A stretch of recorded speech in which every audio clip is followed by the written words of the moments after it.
Hello guys, welcome. In this video we're discussing how to roll over a 401k to a Fidelity IRA.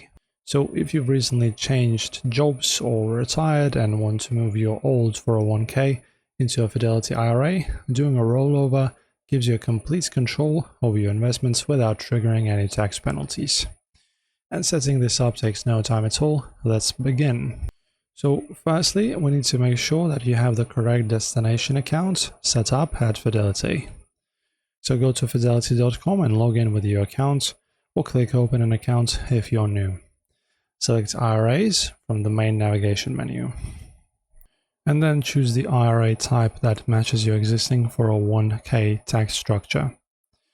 Then pick a rollover IRA or traditional IRA if moving pre-tax funds, or a Roth IRA if moving Roth 401k dollars.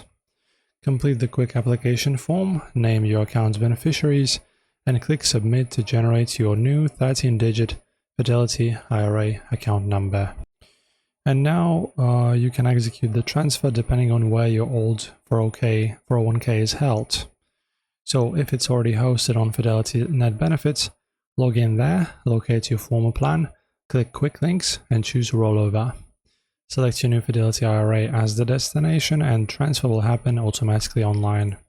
If your 401k is with another provider, like Vanguard or Empower, can contact them and request a direct rollover. Instruct them to make a check payable to Fidelity Brokerage Services LLC, FBO your name, and include your new Fidelity IRA account number on the memo line. And never let your former plan provider to write the check out directly to your personal name. And now you should be good to go. Enjoy, guys.